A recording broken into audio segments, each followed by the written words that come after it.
Hi, welcome to another edition of the Firefighters Commute, where we hope to mentor you on your firefighting travels.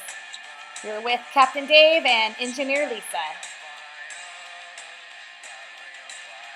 Let's talk about the hiring and the job posting. I actually brought in some of my own samples of some of my wording on my resume that I wanted to share with you guys. And I chose this format on my resume where it goes objective, experience, education, and skills. And under my objective, it's to work in the capacity of a firefighter paramedic and fulfill the roles and responsibilities this position encompasses. And it further goes on. And then I have my experience. I was a volunteer firefighter. I worked Priority 1 ambulance in Stockton. I became a firefighter paramedic. And then underneath my firefighting skills, I have endorsements from agencies that I worked at, and I call those Raiders comments. And evaluations that I've had, I kept the documents of those, and I picked out what I chose represented what I wanted to portray. So I have has more energy and love for the job than most and ready to train. And then another one is your dedication and commitment to the fire service is appreciated. So then you have these quotes that are real quotes, and I put that they're available upon request. So I feel like that's a really good way to have a summary of who the reader is going to get. And then I have education, and I have my associates and, my fire academies and continuing education. I think that that's important.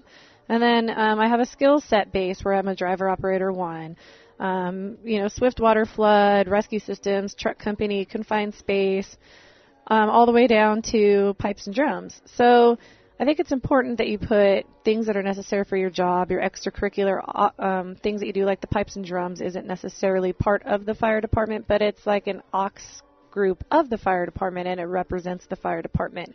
And I do that on my own time, but it shows my level of dedication to the fire service, which I think is really important. So, and we'll post, we should be able to post that, upload that easily for people yeah, to you're look going to at have to redact some of my personal information because I don't want people texting me on my cell phone or emailing me at my Hotmail.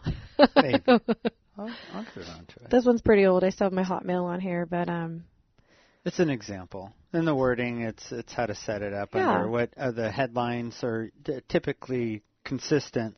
They'll get an education, they'll get a job skills, and going into... Dave, we work with this guy who had a really awesome resume. He had actual photos that represented like department colors, and he made his like a brochure of himself, posting photos and then describing what he was doing in the photos. Do you remember that? Mm-mm. It was like a brochure, like an ad for himself versus like a resume. So some new school thought is that people are trying to sell themselves or market themselves, so they're coming up with different tactics to stand out. And he had posted pictures in the same colors that the department has and then described the pictures resume style, if you will. So you don't remember any of that? No, and there's a problem with that, and I'll tell you why. It's when you're in an old setup.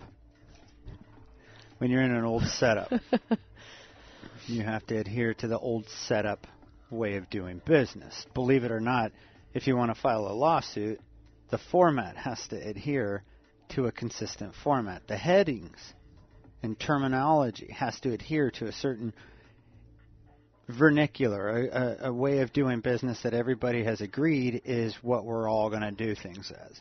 And if you file a lawsuit and you deviate from that, it's going to be misrepresented. Okay, so it's like this psychology question. Once you're in backgrounds, the psychologist looks at you and says, why should you never throw rocks at a glass house? Correct? And what they're looking for is the stream of people saying the same things. And if you're like that odd duck who's saying something different, then they're like, oh, red flag, like most people will say, because you'll break the house. I've been on interviews and stuff like that. This backfires 100% of the time. So if you have a resume that stands out, then they're going to say something's wrong with this person. You're deviating. It looks like you're trying from to... normality? Do you want it looks like the wolf standing in line wearing the sheep's. And you're like, what are you doing? Just do what everybody else is doing. And it's going through a copy machine. And it's going to come out with these black splotches and everything's not going to work the way you... fuck. The grayscale's even darker and you can't read anything. And most of the evaluators are not reading it. Okay, so if you guys got anything, I'll give you an example of my resume, which I deemed a little bit boring because I'd seen some other ones. But Dave actually is totally right. That is the only person I've ever seen with a resume like that. And even though I thought it was cool, it's out of the norm. So stay normal. Stick with the common stream of what people are doing. Don't be abnormal. Although, how do you stand out, though? How do you stand out? You stand out by taking what is existing and making the best out of what is existing. So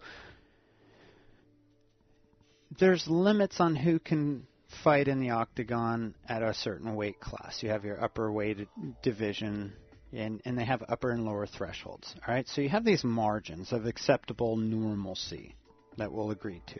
And one fire department sees how another fire department does their hiring process, and we have representatives go between the departments, and then we kind of see how everybody's doing it, and we all start talking the same language. Okay, this is what you do to stand out. You have to take what you have at hand, which is the normal behavior is a piece of paper with certain formatting, and then you just got to hit that out of the park. And so most of these people that are going to be listening to this podcast need to know your resume is merely the stone to get to the next stone. So you make that stone the best possible stone that you can. You don't sit there and paint it, put little flowers on it, because people don't measure anything beyond looking at your resume and going, did you satisfy a resume requirement? Yes or no? Yes? Boom, checkbox. Who reads that resume afterwards? I don't know, because there's volumes upon volumes of views.